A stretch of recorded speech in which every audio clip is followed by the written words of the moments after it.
Evangelho segundo João, capítulo 6, versículo 26. Quem encontrou, diga amém.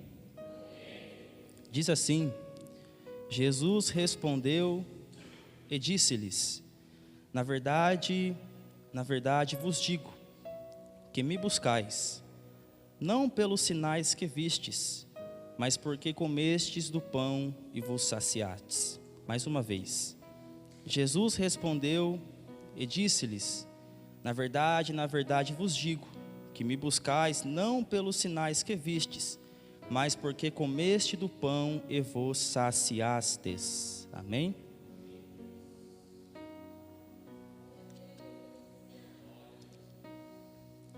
É muito interessante quando a gente vai olhar acerca da fama, acerca do sucesso, acerca de um reconhecimento.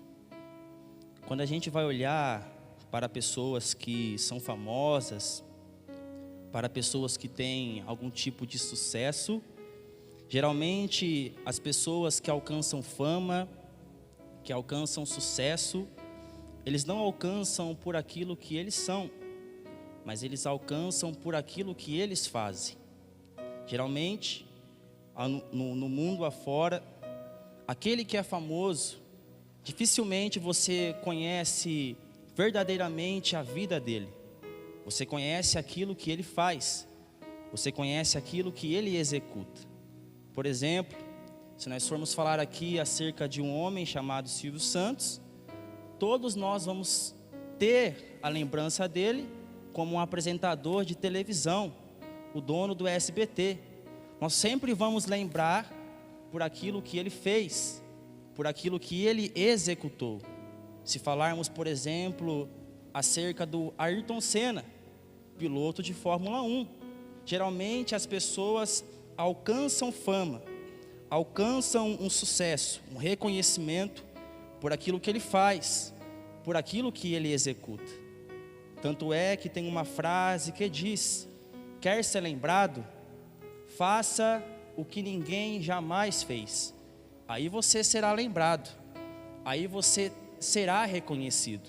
É claro que essa frase, ela leva tanto para o caminho positivo, quanto para o caminho negativo. Por quê? Porque você pode fazer algo que ninguém jamais fez e ser marcado negativamente. Podemos citar aqui um nome, nem preciso dizer mais: Hitler. Marcou a história, mas negativamente. O sucesso, a fama, ela vem por aquilo que a gente faz. E não foi diferente com a pessoa do nosso Senhor Jesus Cristo. Porque nos tempos em que ele esteve aqui na terra, Jesus, ele adquiriu muita fama. Jesus, ele adquiriu muito sucesso. Jesus, ele adquiriu muito reconhecimento. Reconhecimento por quê? Por aquilo que ele fazia, por aquilo que ele executava, por aquilo que era feito através das suas mãos. Se formos citar aqui 3 coisas que fez com que Jesus alcançasse fama, a primeira delas é que Jesus foi conhecido como um homem que fala com a natureza. Imagine só, nos nossos tempos, aqui no século 21, apareceu um homem no nosso meio que fala com o sol: sol, se esconda, e o sol se esconder. Nós nos iríamos assustar, nos iríamos espantar. Assim também foi na época de Jesus, porque Jesus adquiriu fama por falar com o vento, adquiriu fama porque ele falava com o mar. Você lembra muito bem da passagem. Os discípulos estavam no barco, Jesus estava dormindo, a tempestade se levantou. Alguém pensou: vamos morrer. Alguém pensou: será o nosso fim. Mas lá tinha um homem diferente, lá tinha um homem chamado Jesus. Acordaram a Jesus: Senhor, não te importa que perecemos? Aí o Senhor Jesus olha para ele: homens de pequena fé, olha vento, aquieta-te, mar, aquieta-te, tempestade, fica calma aí. E a Bíblia diz que o vento e o mar e a tempestade se aquietaram. Aí Jesus passou a ser conhecido como um homem que fala com a natureza. Você lembra muito bem da passagem, quando Jesus olhou para uma figueira e viu que ela não dava fruto. A Bíblia diz que Jesus amaldiçoou a figueira e ela se secou imediatamente. Os discípulos ficaram espantados. Que homem é esse que fala até com a figueira? É assim que Jesus começou a ser conhecido. Eu imagino que depois do encontro que ele teve com Pedro, enquanto ele caminhava por cima das águas, eu fico imaginando que depois deste ocorrido, quando Jesus chegava, as pessoas olhavam para ele e diziam: esse é o homem que caminhou por cima das águas, e para ajudar, levou Pedro consigo também. Este homem é diferente, este homem tem algo de Deus na sua vida. E assim Jesus passou a ser conhecido. A segunda coisa que tornou Jesus famoso foi a sua sabedoria. Porque a gente fica encantado por uma pessoa sábia, por uma pessoa que tem conhecimento. Assim era Jesus, falava coisas belas, falava coisas relacionadas ao reino dos céus, e todo mundo procurava Jesus para ouvir a sua palavra, para ouvir algum tipo de ensino que ele podia trazer para as pessoas. A terceira coisa que tornou Jesus conhecido foi o fato dele operar muitos milagres. O que mais motivava as pessoas a procurarem a Jesus era o fato dele realizar milagres. As pessoas iam até Jesus procurando: Senhor, cura-me. As pessoas iam até Jesus e diziam: Senhor, necessito de um milagre. Senhor, eu tenho uma filha que está padecendo, tenho um filho que está padecendo, tenho um parente que está precisando ter um encontro contigo. As pessoas procuravam a Jesus por muitos milagres que ele fazia, por muitas obras que ele operava, por muitas situações que Jesus manifestava naquela época. Tanto é que, se a gente for olhar na palavra do Senhor, nós vemos dois eventos onde duas pessoas ouviram falar de Jesus e tiveram as suas vidas transformadas. A primeira pessoa é a mulher que tinha um fluxo de sangue, 12 anos sofrendo, 12 anos a sua vida perdida, 12 anos ela não tinha mais esperança, mas quando ela ouviu falar de Jesus, tudo mudou no seu coração.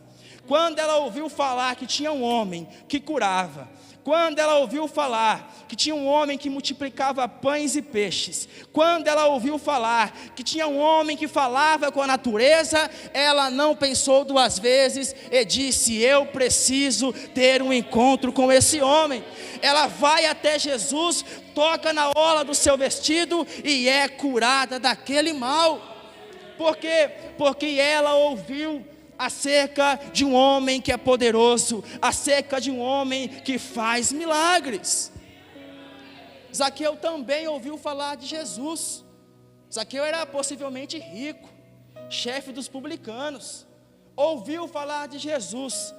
Preciso conhecer esse homem é diferente, esse homem cura, esse homem é sábio, preciso conhecer ele. Você sabe muito bem da história. Zaqueu sobe na figueira, e quando ele menos pensa, Jesus está passando. Zaqueu queria ver Jesus, mas quem vê primeiro é Jesus e diz: Zaqueu, desce depressa, porque hoje convém salvação para a tua casa. Perceba que as pessoas procuravam Jesus pelos muitos milagres. As pessoas procuravam Jesus porque ele falava com a natureza. As pessoas procuravam Jesus pelo seu muito conhecimento. Agora é interessante que naquela época as pessoas procuravam a Jesus pelos muitos milagres, e na maioria das vezes as pessoas que procuravam Jesus pelos muitos milagres não continuavam com ele. Era tipo assim: Senhor, faz um milagre em mim. Aí Jesus: tá bom, tua fé te salvou. Aí a pessoa: obrigado, e embora. Outra pessoa via: Senhor, faz um milagre em nós, preciso de uma cura. Jesus operava um milagre, a pessoa dizia: obrigado, e ela ia embora. Você lembra muito bem dos 10 leprosos. Os 10 foram curados, os 10 pediram bênção, mas na hora de agradecer, só voltou um. Os outros 9 esqueceram-se do Senhor. Assim era a multidão, porque a multidão só queria milagre, não queria andar com Jesus. A multidão só queria ver os sinais, mas não queria assumir um compromisso sincero com Deus. A multidão queria ver o céu aberto, mas não queria sentar aos pés de Jesus para andar juntinho dele. Só estavam em busca dos milagres. Porque tem aqueles, irmãos, que vêm para a casa de Deus, ele vem para o culto. Aí ele, ô irmãos, preciso que os irmãos orem por mim. Estou precisando de um milagre, fulano está enfermo. Aí o que acontece? A igreja ora, o povo ora, o pastor ora, a cura chega, o irmão não vem mais para a igreja, some, desaparece. Isso acontece também nos nossos dias. Tem aqueles que oram ao Senhor: ô Jesus, estou precisando de um carro. Aí ele vem para a igreja, ele faz campanha, Jesus abençoa ele. O que Jesus faz? Dá um carro para ele. Alguém olha e diz: vamos para o culto hoje, irmão? Aí ele fala: está chovendo. O que tem? Está de carro, mas a pintura é nova, vai molhar. Acontece isso. Por quê? Porque tem muita gente que está atrás de Jesus somente pelos milagres que Ele faz. Mas nós precisamos entender que necessitamos estar aqui na casa de Deus, não por aquilo que Deus pode fazer por nós, mas por aquilo que Ele já fez por nós na cruz do Calvário. Precisamos servir ao Senhor por aquilo que Ele pode oferecer sempre na nossa vida. Já viu aquele irmão, ele participa do culto, vem para a igreja, cultua tudo, ele vem, aí você pergunta: irmão, como é que foi o culto? O culto foi bom, irmão, foi bem. Aí você pergunta de novo: irmã, como é que foi o culto? O culto foi bem. Aí você pergunta de novo: ô irmã, como é que foi outro culto? Esse culto foi uma bênção. Por quê? Porque Deus usou o profeta para falar comigo. E nos outros cultos Deus não falou contigo? Nós precisamos entender que se estamos na casa de Deus, se estamos aqui, é para ouvir a palavra de Deus, é para buscar a presença de Jesus, ainda que Ele não faça milagres, ainda que Ele não use profetas, ainda que eu não veja os céus, os anjos, mas eu sei que Ele fala comigo através da sua palavra, através da sua voz. Então a multidão procurava Jesus pelos muitos milagres. E mais uma vez isso vai acontecer. No capítulo 6, a Bíblia diz que Jesus tinha acabado de multiplicar pães e peixes. No dia seguinte ele vai para Cafarnaum. A multidão tinha comido um dia anterior. O que eles fazem? Vamos atrás de Jesus. A Bíblia diz que eles pegam barquinhos e vão até onde Jesus estava. Aí quando Jesus olha para a multidão, Jesus diz assim: vocês não estão aqui pelos sinais que vocês viram. Vocês estão aqui porque vocês comeram do pão e encheram a barriga suas. Vocês não estão aqui por causa dos milagres, das maravilhas que eu tenho feito. Vocês só estão aqui porque vocês comeram ontem e encheram a barriga de vocês. E isso, irmãos, nós precisamos dizer que também acontece nos nossos dias. Por exemplo, chama o irmão para ir para o culto. Irmão, vamos para o culto? Eu não vou para o culto hoje não. Aí no dia seguinte, vamos para o culto, irmão? Mas o que vai ter lá de diferente? Vai ter a presença de Deus, vai estar lá. Mas não vou não. Ô irmão, vamos para o culto? Vai ter um comes e bebe. Já estou pronto. Vamos para o culto. Isso acontece nos nossos dias, irmãos. Por exemplo, se o pastor vir aqui no culto convocar os irmãos, semana agora vai ter um culto na minha casa, os irmãos vão lá, convocou 80 irmãos, quando chega no dia, tem 15 irmãos, no próximo culto, o pastor vem, irmãos, todos estão convocados, a participarem novamente do culto lá na minha casa, só que agora, depois do culto, vai ter um jantar abençoado, aí chega no dia, convocou 80 irmãos, o culto começa às 7h30, 7 horas está todo mundo lá já, Ô glória, hoje o culto vai ser uma bênção, porque tem muitos que não estão atrás da presença de Deus, mas estão atrás daquilo que perece, estão atrás daquilo que não edifica a vida espiritual. E assim era aquelas multidão, só vinham atrás de Jesus porque encheram a barriga, porque se saciaram. E aí fica uma grande pergunta. Fica uma grande questão nas nossas vidas. Por que nós estamos aqui? Por que nós participamos do culto? Por que nós participamos do congresso? Por que nós saímos da nossa casa 5:30 da tarde, ficamos aqui das 18 horas até as 20 horas? Qual é o motivo que nos impulsiona a estar aqui? Nós não devemos estar aqui simplesmente pelos milagres que Jesus pode fazer. Não estejamos aqui simplesmente se Jesus quiser prometer para nós riqueza. Estejamos aqui porque o Senhor prometeu para nós vida eterna. Estejamos aqui porque o Senhor prometeu para nós uma vida com Ele lá no céu para a eternidade. Porque, irmãos, ninguém sabe o que cada um de nós passa no nosso dia. Às vezes a gente vê os irmãos sorrindo, a gente sorrindo, mas ninguém sabe qual é a dor que a gente passa. Às vezes é na família, no trabalho, às vezes é um problema no casamento, às vezes é um filho que dá trabalho no lar, às vezes é uma situação na escola com um jovem, com um adolescente, mas ele está aqui esta noite. Tem algo que motiva ele a estar aqui esta noite. Não é a alegria do mundo, não é o prazer do mundo. Se ele está aqui esta noite, é porque existe a presença de Deus na vida que motiva-nos a estar aqui, a adorar o nome de Jesus. Ainda que a gente chore, ainda que a gente é perseguido, ainda que a gente é humilhado, ainda que a gente é afrontado, existe um motivo maior pelo qual a gente vem na casa de Deus. É a presença de Jesus na nossa vida, é a presença dele no nosso coração, é a presença dele na nossa alma.